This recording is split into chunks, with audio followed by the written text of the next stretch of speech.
Gary Moore there in Empty Rooms. At Stafford Radio, we believe in quality, not quantity, which is why you'll only find us on air at weekends. Stafford Radio. Quality, feel-good radio, made in Staffordshire. That's right, and we're broadcasting live from Broad Iway Mill in Stafford, and just to make that clear to you, I have a guest in the studio, Derrick Gask. Hello. Now, I'm going to go through this very carefully now, otherwise you'll tell me off. Derrick Gask, Artistic Programme Manager and Producer at Stafford Gatehouse Theatre. Yeah, the very same. Not only that, you are also producer of the Stafford Festival Shakespeare. Yes, that's right. Yes. Did I get that right? Yeah, you got that spot on. That's absolutely amazing, because I never get that. That's so long. It's all on the piece of paper in front of you. Exactly. Such a long-winded title. Yeah, over-glamorous, some say. Over-glamorous. Okay, Stafford Gatehouse. How long have you been doing the job for now? I suppose about 7 years, I think. Yeah, my 7th year. Yeah, but this isn't your 7th year at the Gatehouse, is it, really? No. I've been there sort of man and boy, really. Never left. I tried to, but I kept coming back. Since the age of about 5 or something like that? Or Yeah. Around that age? Yeah, some say I was born there. Okay, and what does your job actually entail? I'm quite a bit, I suppose. Well, I programme the venue, both Stafford Gatehouse, the main house, and also the sort of studio, and also produce all of the stuff,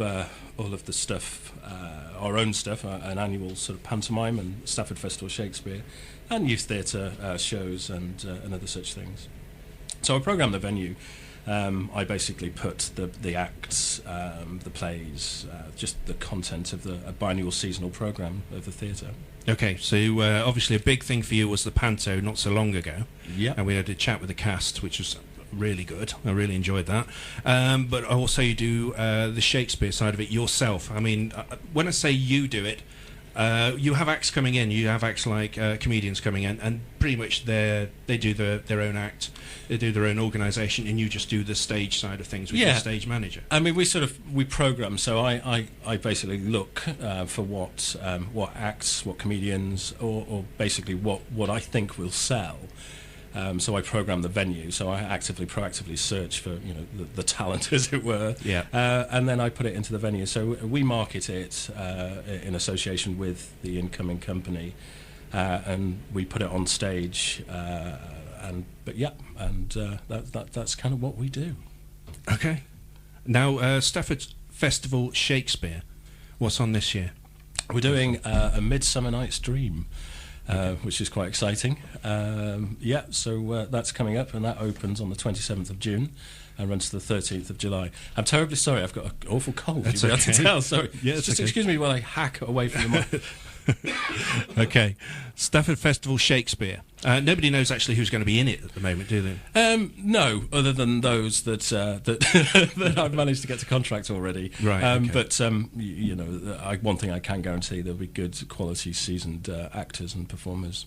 And that's the thing with the Gatehouse Theatre and with Stafford Festival Shakespeare is it's not all about the stars. Occasionally we get names into these shows, but it's really about the quality of the performance. Yeah, kind of. My mantra has to be, it's talent over profile, and I think that's very important. I mean, sometimes a lot of venues in the country, they'll put a sort of celebrity from the telly into their show because they're very useful to peg some marketing on.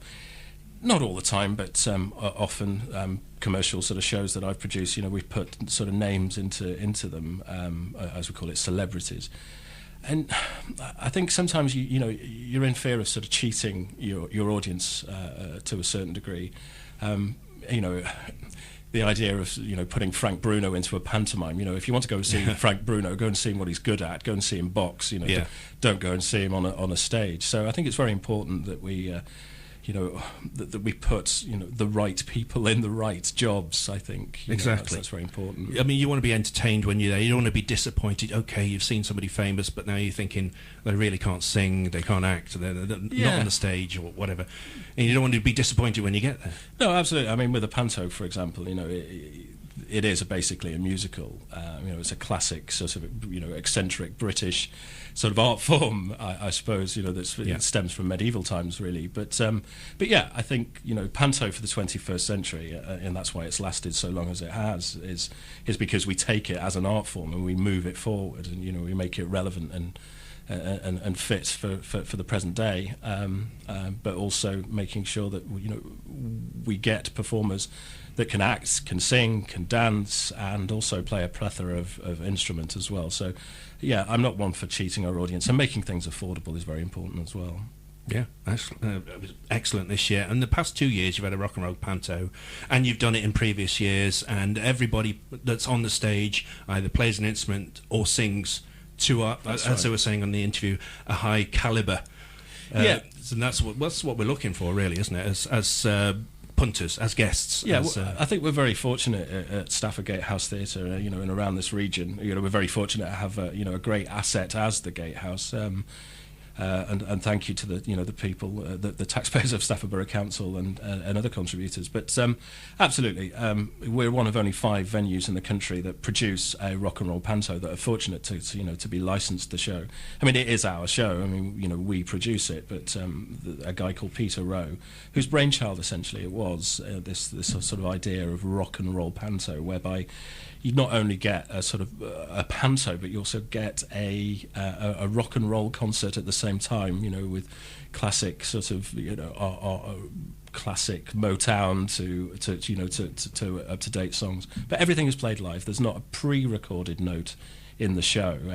Everything is played live by a band of 13 actor musicians, and it's just that third dimension, I think, that people have really embraced, throughout the region, and that's evident now at the box office. I mean, we had the best panto in terms of artistic success and financial success this year, 2012-13. So we're all very pleased and incredibly thankful to our loyal audience. Yeah, it's been going up and up, hasn't it? The attendance figures have been going up, and you occasionally do like a late evening one as well. You do the afternoon ones; they're always sold out.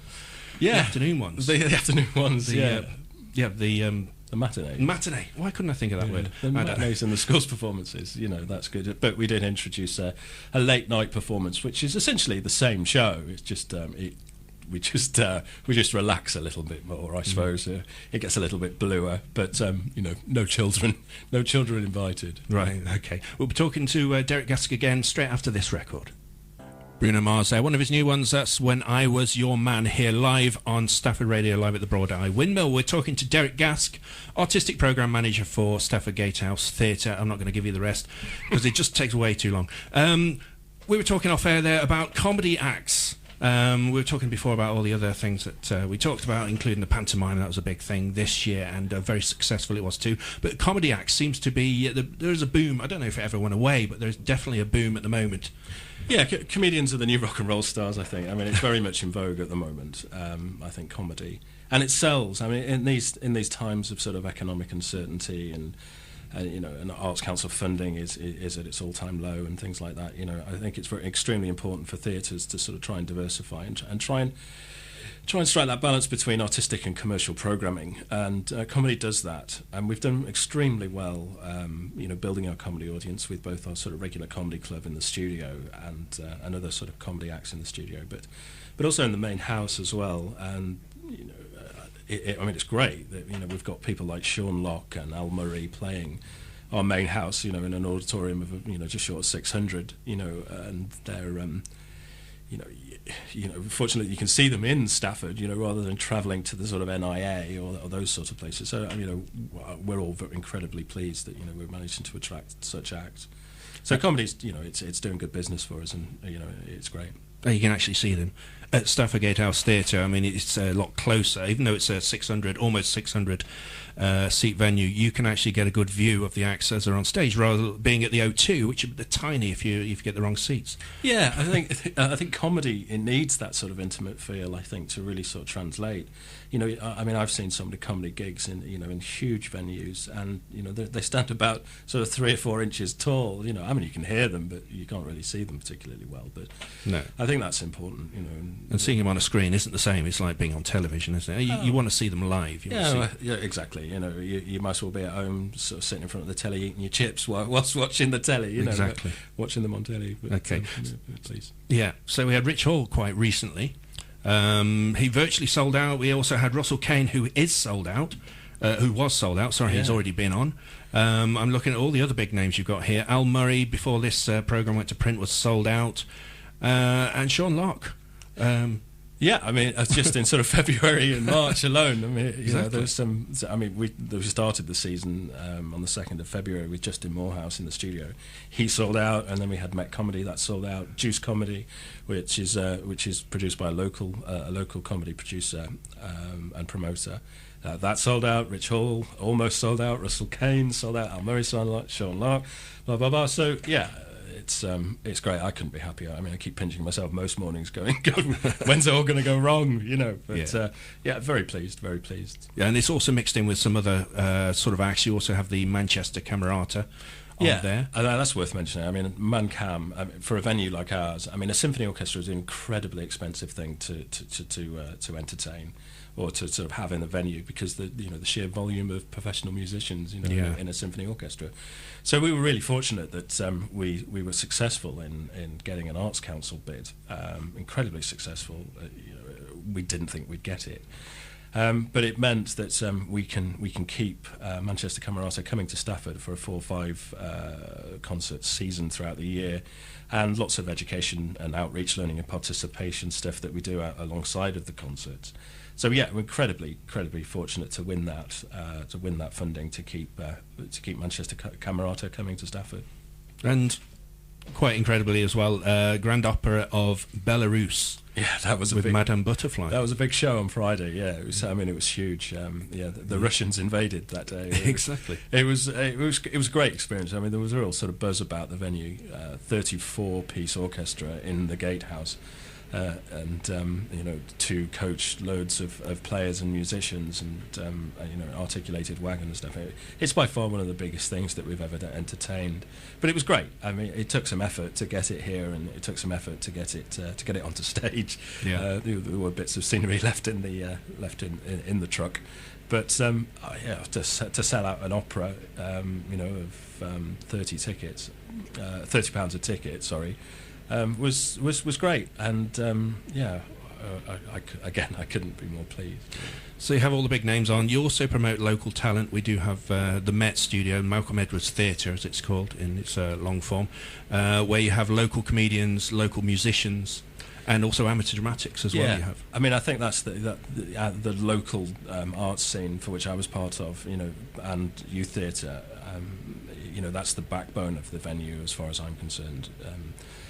To offer that, those sort of groups and those sort of individuals a fully functional, professional working theatre environment is great. And people like Stafford Players, Stafford Operatic, MIG, the list is endless.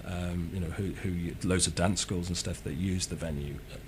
I think it's great. I mean, it is. I mean, to use that sort of phrase, it is the cultural hub, I think, of Stafford, and we are incredibly lucky to have it, as I said previously. But the local Amdrams are great, absolutely great. Love them to pieces. And also, you give local talent a chance when we get onto the Stafford Festival Shakespeare. Every time we have a Shakespeare play on, there is also some local talent in the cast, usually in the dancers, sometimes the small parts, picking up scenery and so on, but occasionally things to say. But it's good that you're actually promoting the local talent as well as the professional talent that's coming in from London. Well, I think that's and other places. Yeah, I mean, I think that's I think it is incredibly important. We are known as a sort of creative county, Staffordshire, and often people look out. They don't look on their own doorstep to find talent. And I think that's important, that you don't have to look, to the cities or to London to find any sort of supplier. I mean, I think it's important that we look regionally and locally, because there's some great talent right on our doorstep, and that's from scenic artists to carpenters to players. To wardrobe, So I think that's very important. I mean, it's the money go around, really. Try and source locally where possible. And this year's Festival Shakespeare, Stafford Festival Shakespeare, Midsummer's Night Dream. We had a chat about this last year. Sort of next one on the list, but it is a very, very popular play. Yeah, it is. I mean, the title itself is popular. We did Romeo and Juliet last year. Again, that was another popular title. So I'm hoping people will come flocking. I mean, we did have a wet year last year, but the audience are covered, obviously. Yeah. I mean, Stafford Festival Shakespeare. It's now in its sort of 20. I think we're in our 23rd year now, and it started with sort of bales of hay. Where the audience sat on bales of hay in a very modest dais, but now it's sort of grown in stature. It's now 1,000 grandstand seats, up just up the road there on the heritage site. But yeah, Stafford Festival is now regarded as one of Europe's largest open air Shakespeares. Yeah, and it never disappoints. I mean, you sometimes you have the big names on, but there's always somebody on that I've seen on telly for some reason. I mean, even if you can't remember the name, you recognise the face. You think, wow, this person's actually in Stafford. Yeah, I think that's important. But the subtle difference is that that everybody that's in the play is auditioned, and we put, we have sort of everyone is auditioned, and everyone's on the same money. So it's a company wage. It's truly an ensemble piece, and that's another sort of mantra of mine: is that everyone's on equal status. Yeah. If you want to come and play Stafford Festival Shakespeare, then you are as equally as important as the guy parking the car, as the chappie selling programs. It is an ensemble piece, and I think that translates quite well onto stage. That everybody is there for the benefit of the show, and I truly believe that creating that kind of atmosphere is incredibly important, because if you're turning up to get rained on from start to finish, for which our actors and production staff are, quite a lot of the time. Certainly the last couple of years. Certainly, yeah. Hamlet, I think it started, and then Romeo and Juliet. But A Midsummer Night's. No, I won't say Wet Dream. Oh, I did. Sorry. Okay, and we also have musicians on stage as well, don't we? Yeah, we do. I mean, I think Shakespeare would approve that we do have, again, some actor musicians in the show that not only perform, but they also play instruments too. Yeah. Are there any plays that you haven't done of Shakespeare's that you really would like to do? Is there anything that's come up? I think you've covered a lot of it, haven't you? Really? Yeah, I mean, there's some big ones. I think Lear, that would be a good one to do. Yeah. I think some of the histories, I think, need an outing. There are some that I don't think I would touch as a title, because still, I still want people to come. Yeah. Well, only the big ones, darling. Really. Bit heavy going, some of them. Yeah, I think so. I mean, I think they certainly have their place, and it would be nice to perform them, because it's all great work. Maybe Merchant of Venice, that would be a good one to do, I think. Yeah. But I don't know. Let's look to the future and see what goes on. Okay, that's great. When is it on? Well, it opens on the 27th of June and runs to the 13th of July, and tickets are available at Stafford Gatehouse Theatre box office, or online at www.staffordgatehousetheatre.co.uk. Okay. Well, thank you very much for coming in, Derrick Gask. Thank you very much for having me. Okay. Ian Tyso on Stafford Radio.